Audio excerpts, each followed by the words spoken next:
bienvenue sur cette nouvelle vidéo présentation de mes lectures. Aujourd'hui, je vais vous parler des collections de Nemu Yoko aux éditions Kana.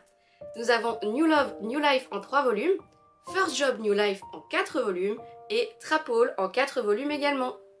Je vais commencer par ces deux premières séries qui sont en fait reliées entre elles. First Job, New Life est le spin-off de New Love, New Life. Même si on suit des héroïnes différentes et que les histoires peuvent se lire indépendamment l'une de l'autre, si on décide de lire les deux, mieux vaut les lire dans l'ordre. New Love New Life se déroule avant First Job New Life qui contient des détails et des références à la précédente série. La chronologie est donc importante pour ne pas se faire spoiler. Un autre spin-off en un seul volume a été édité au Japon, j'espère qu'il arrivera bientôt par chez nous. Ces séries suivent deux jeunes femmes fraîchement diplômées qui débutent dans la vie active. Elles commencent toutes les deux dans la même boîte comme graphistes, mais à des moments différents. B-Design est une entreprise spécialisée dans la réalisation de produits publicitaires pour les salles de pachinko. Ces machines à sous japonaises se situent entre les bornes d'arcade et les salles de casino. Elles ne sont pas très bien vues et pourtant elles sont assez populaires. Non seulement Momoko et Tamako ne sont pas du tout intéressées par les pachinko et leur univers, mais en plus elles ne s'attendaient pas à la charge de travail que cela impliquerait. De nombreuses heures supplémentaires, des délais irréalistes, un manager très exigeant démontrent déjà le niveau de toxicité de cette entreprise. L'atmosphère est saturée par la fumée de cigarettes, les employés sont parfois obligés de faire des nuits blanches pour terminer leur projet quand ils ne reçoivent pas de modifications de dernière minute à valider avant 2 h du matin. À force, ils finissent par partager un lit de fortune dans l'entrepôt et par se laver les cheveux à même l'évier des toilettes. Certains s'habituent à porter les mêmes vêtements plusieurs jours de suite quand d'autres décident de ne plus rien porter du tout. Ils font tellement d'heures supplémentaires qu'ils peinent à rentrer chez eux ne serait-ce que pour prendre une douche. Les démissions étant très fréquentes, les employés ne font même plus attention aux variations du personnel et se répartissent les tâches supplémentaires même lorsqu'ils sont en sous-effectif. Et tout le monde trouve ça normal. Personnellement, je serais déjà en PLS dans un coin en train de pleurer toutes les larmes de mon corps, j'ai déjà vécu un burn-out pour surmenage au travail et on n'en était clairement pas là. À ce niveau-là, une remise en question de l'organisation et de la gestion de cette entreprise est plus que nécessaire. Pourtant, malgré tout ce que je viens de citer de négatif, ces histoires ne sont pas aussi déprimantes que je ne l'aurais cru. L'ambiance générale est plutôt animée et la majorité de leurs collègues semblent sympathiques. Même Taki, qui a des comportements plus qu'inappropriés, assure le côté humoristique du récit, bien que certaines de ses blagues soient assez lourdes. Pervers le jour et exhibitionniste la nuit, il est particulièrement intrusif, mais ce n'est pas un mauvais gars. L'autrice met en avant la difficulté de trouver le bon équilibre entre le monde du travail et la vie personnelle des employés dans la société japonaise. C'est déjà pas simple chez nous, mais alors chez eux, c'est pas le même niveau. Le cadre, le rythme de travail, les relations professionnelles et privées sont dépeints avec réalisme tout en gardant des ambiances joyeuses et optimistes. Après cette petite mise en contexte, passons aux présentations et je commence par New Love New Life.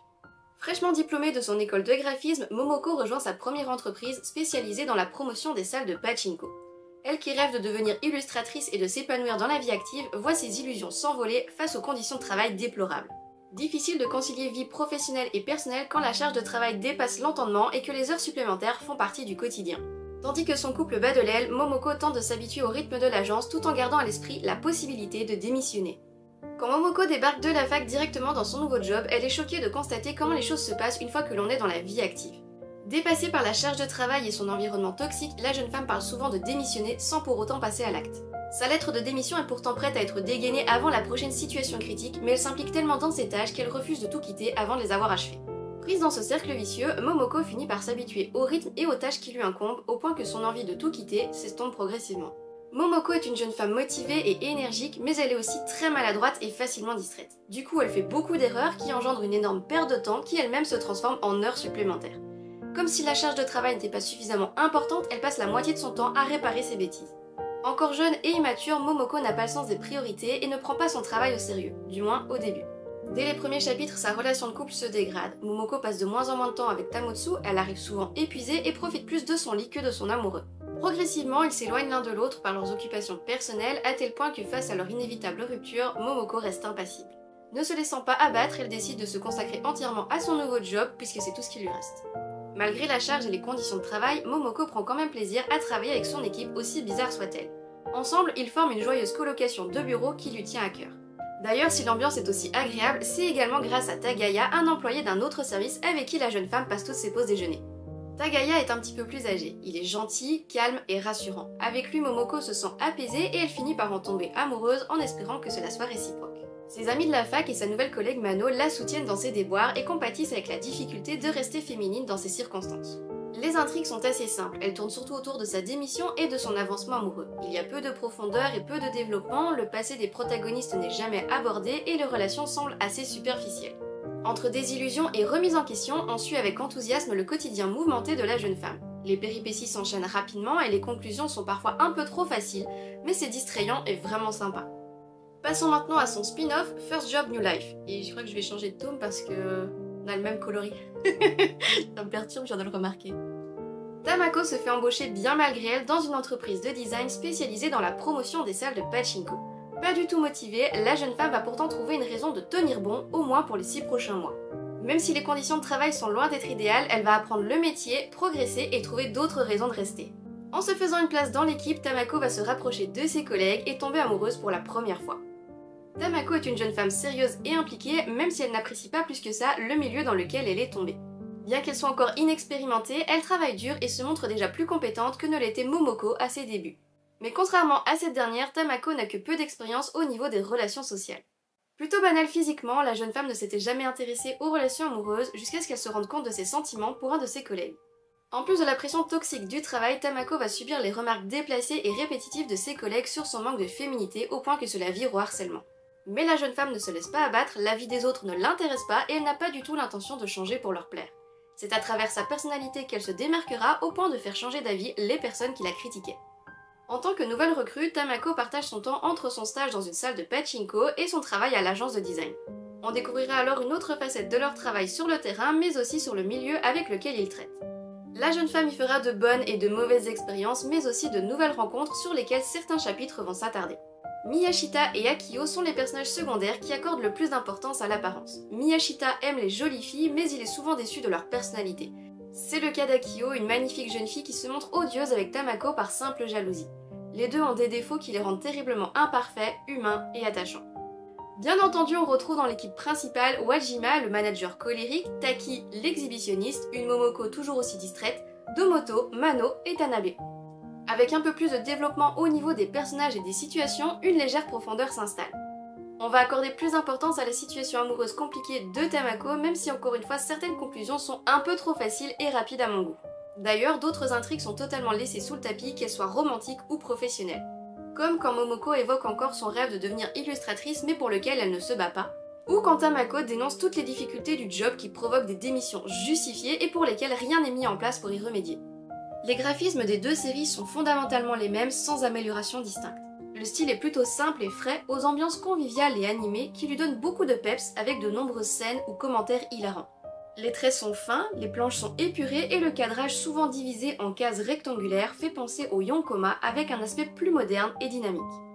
Toutes ces caractéristiques rendent la lecture de ces collections rapide et agréable à suivre.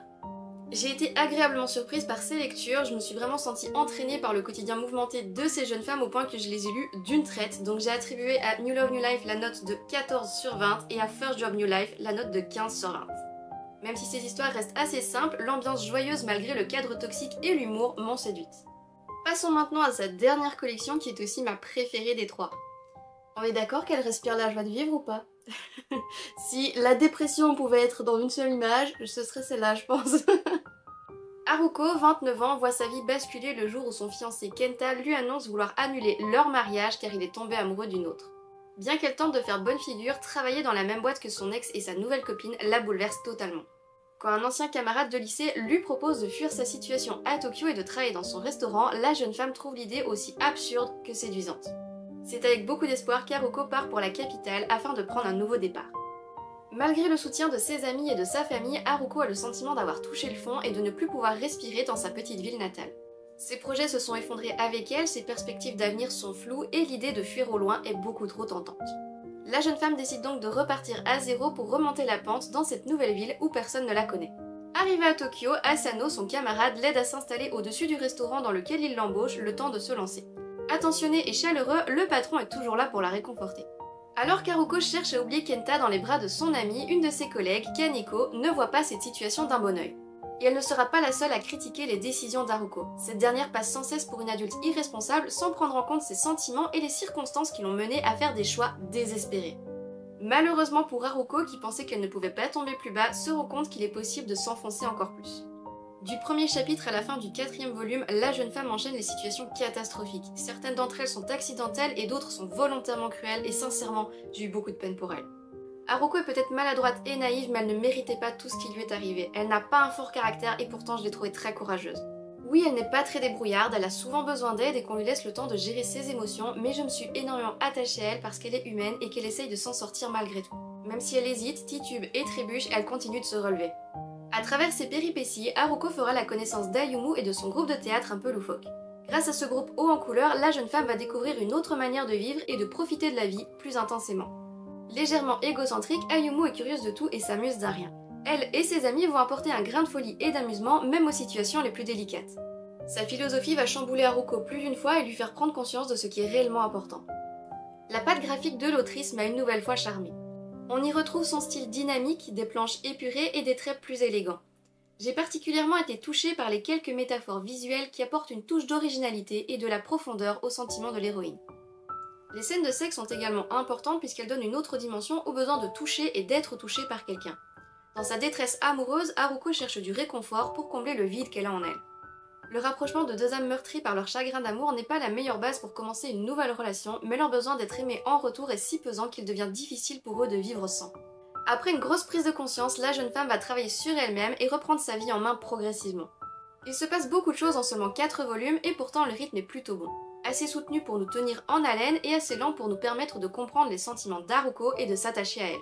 Même si certains sujets ne sont qu'effleurés, que les transitions sont un peu trop rapides et que les situations semblent répétitives, j'ai beaucoup apprécié cette collection. Malgré les quelques tentatives d'humour, le côté déprimant prend plus souvent le dessus, mais les moralités finales y donnent un sens plus profond et une note positive. Les expressions telles que un mal pour un bien ou je n'en serais pas là où j'en suis si je n'avais pas traversé toutes ces épreuves, dans un voyage ce n'est pas la destination qui compte mais le chemin parcouru et surtout les détours qui l'ont rendu plus amusant. Je lui ai donc attribué la note de 16 sur 20 et je suis vraiment ravie de la conclusion de cette histoire.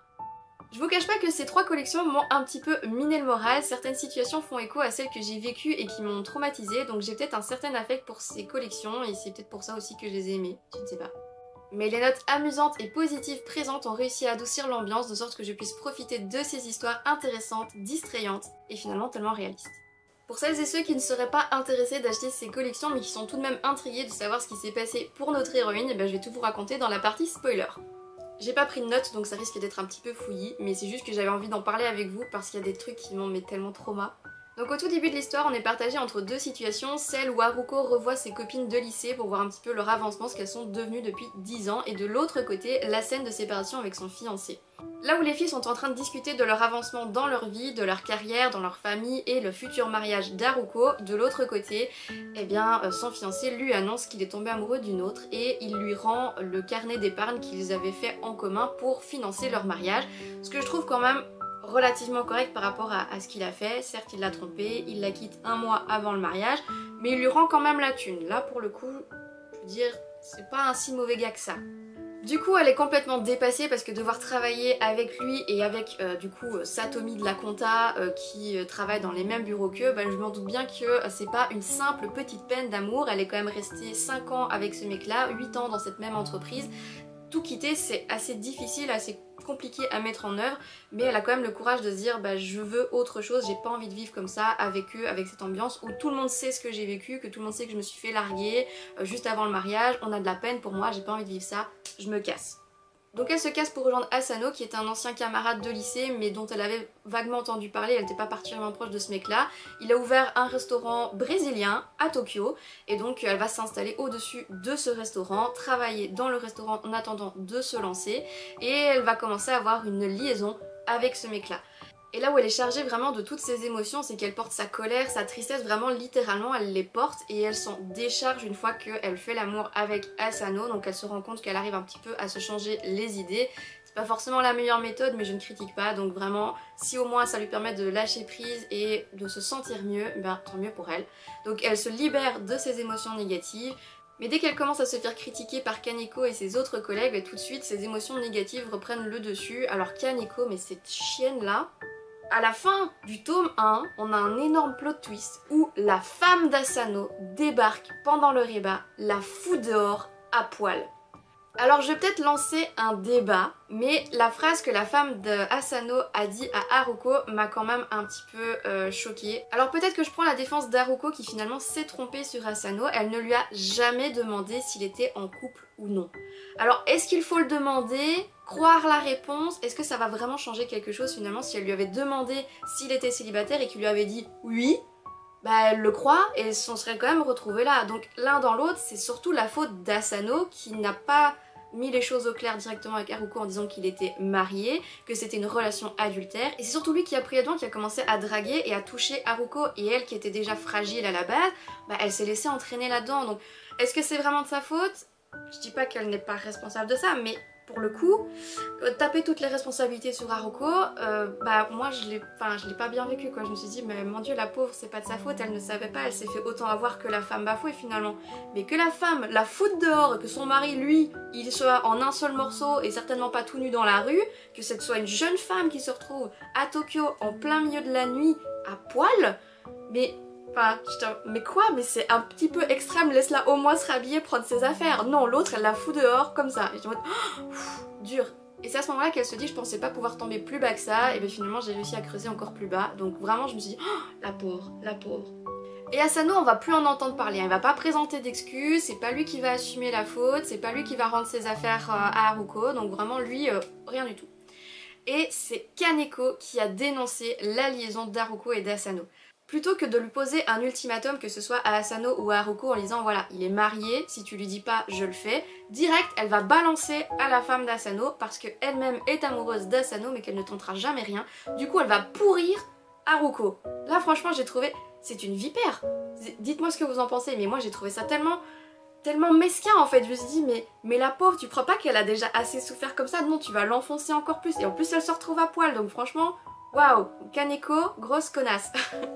De ce fait-là, elle rencontre Ayumu, donc celle qui fait partie d'une troupe de théâtre, et elle lui demande de l'aide, voilà, des vêtements, un toit, de l'argent pour pouvoir dire de se débrouiller et de lui rendre une fois qu'elle aurait récupéré ses affaires. Et Ayumu va même l'aider à récupérer ses affaires, va la loger contre rémunération, mais du coup elles vont passer énormément de temps ensemble et Haruko va découvrir du coup le monde du théâtre et leur folie un petit peu parce qu'ils sont à fond dans l'improvisation, ce qui amène des scènes vraiment très drôles, donc c'était assez sympa. Elle aide un petit peu dans ses tâches au niveau du club de théâtre, va leur apporter à manger, etc.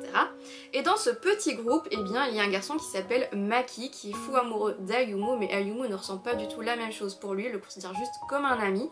Et Maki lui se méfie beaucoup d'Haruko qui débarque comme ça dans la vie de sa copine, et donc voilà, il lui fait pas du tout confiance. Pendant ce temps-là, Haruko essaie de remettre un petit peu de l'ordre dans ses sentiments et avec le carnet d'épargne pour leur mariage, elle se dit bah comme je ne me marierai plus et que l'argent entre guillemets il est là mais que c'est un lien qui me reste avec mon ex-fiancé, je me sens mal à l'aise avec ça, je vais claquer les 20 000 yens qu'il y a dessus. Et donc elle se fait plaisir, elle achète plein de trucs de marque, des chaussures, des vêtements, etc. Et elle finit par se faire cambrioler chez la personne chez qui elle squatte. Donc l'appartement se fait cambrioler et c'est toutes ses affaires à elle qui disparaissent, y compris ses papiers d'identité. Donc c'est vraiment la grosse merde.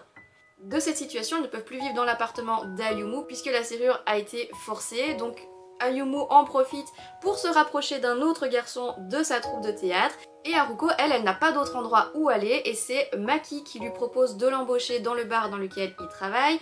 Et du coup par la même occasion de l'héberger. Alors comme ces deux âmes en peine souffrent toutes les deux du même mal, c'est-à-dire un amour à sens unique, elles vont finir par se rapprocher et avoir une liaison pour combler le vide qu'il y a en eux. Et c'est même pire que ça, c'est que Maki va la prendre pour Ayumu et que elle va le prendre pour Kenta, son ex-fiancé. Donc c'est vraiment une histoire d'amour assez glauque, assez toxique. Ça me fait un peu penser, j'avais lu Scum Wish, un peu dans le même optique, je sais pas si d'autres l'ont lu ou ont vu l'animé, mais ça me fait un petit peu penser à Scum Wish où on va essayer de trouver en l'autre ce dont on a besoin, même si ce n'est pas forcément la bonne personne et que ce n'est pas forcément le bon moment pour ça. Donc comme elle a perdu tous ses papiers d'identité, elle hésite sérieusement à repartir chez elle pour pouvoir récupérer via sa commune ses documents d'identité pour pouvoir après repostuler ailleurs, etc. Et les autres voient ça en fait comme un retour en arrière en disant bah non, t'es venu à Tokyo pour changer de vie, ben, si tu repars sans avoir changé de vie et que tu repars la queue entre les jambes, entre guillemets, ben, ça ne va pas t'aider dans ta situation. Donc moi je me dis, oui mais bon là il y a quand même un problème de paperasse, hein, ça va être quand même compliqué pour trouver du boulot si elle a pas ses papiers, non? Enfin, moi je dis ça, je dis rien quoi. Bizarrement, dans la grande ville de Tokyo, Kaneko connaît aussi les membres du club de théâtre d'Ayumu et elle va balancer sur le dos d'Haruko son adultère, sa démission pour cause d'une petite peine de cœur et elle va vraiment l'enfoncer encore plus. Du coup Ayumu qui apprend tout le passé qu'Haruko lui avait caché s'en inspire pour faire une pièce de théâtre. Comme je vous l'ai dit, elle s'amuse de tout. Elle est curieuse de tout, elle s'amuse de tout, mais surtout elle s'amuse du coup aux dépens d'Haruko. Et c'est à ce moment-là qu'Haruko va voir les répétitions de la pièce et comprendre qu'elle s'en inspire et qu'elle s'en moque en fait. Qu'elle tourne ça un petit peu en dérision, qu'elle tourne ça comme si c'était la fille à plaindre, qu'elle cherchait vraiment cette attention. Et j'ai trouvé ça mais tellement cruel de la part de son amie et presque colocataire d'avoir fait ça, comme si elle n'avait pas déjà suffisamment souffert. Il faut que tu remettes ça dans la tronche et que tu le partages au grand public. Enfin franchement j'avais trouvé ça mais tellement choquant. Alors oui, c'est peut-être la manière qu'elle a trouvée aussi pour faire comprendre à Haruko que c'est pas grave d'avoir des péripéties, que c'est pas grave d'avoir des problèmes, que ça finit par passer, ce ne sont que des mauvais moments qui finissent par passer. Mais j'ai trouvé ça quand même vachement tordu quoi. Du coup elle fait partie des personnes que j'ai quand même vachement détestées dans cette histoire parce que je me suis dit c'était tellement cruel en fait, c'était vraiment bête et méchant et du coup je peux pas lui pardonner ce qu'elle a fait à Haruko. Le personnage de Maki m'a aussi beaucoup touchée lorsqu'il tombe amoureux d'Haruko alors qu'à la base elle ne servait que de substitut à Ayumu. La relation qu'ils ont créée entre eux je la trouvais tellement mignonne et c'est vrai que les bases ne sont pas hyper saines mais quand Haruko décide de reprendre sa vie en main et de mettre les choses au clair avec Maki en disant voilà écoute notre situation elle est toxique, c'est pas comme ça qu'on va réussir à avancer chacun de son côté, il faut qu'on arrête là. J'ai eu le cœur brisé, je me dis ah lui non plus ne méritait pas ça et je suis contente qu'elle aille de l'avant mais ah c'est triste. C'est pour ça que j'ai vraiment été contente de la fin parce qu'ils finissent par se retrouver avec des bases saines, avec leurs propres rêves. Haruko a compris grâce à toutes ces péripéties qui l'ont menée à rencontrer Ayumu et la troupe de théâtre qu'elle voulait fabriquer des vêtements. Et elle se met à fabriquer des vêtements de manière indépendante avec une copine du groupe de théâtre. Donc tout ça pour en arriver là. Il fallait traverser tout ça pour en être là. C'est pour ça que les moralités finales sont si touchantes finalement, parce que maintenant elle fait quelque chose qu'elle aime avec des gens qu'elle aime dans une situation saine, stable et épanouie en fait. Donc vraiment très contente de cette conclusion. Voilà qui conclut cette vidéo, comme d'habitude j'espère qu'elle vous a plu. Si c'est le cas, n'hésitez pas à liker, à commenter, à partager et surtout à vous abonner pour la suite de mes lectures. Et en attendant la prochaine vidéo, je vous dis ciao!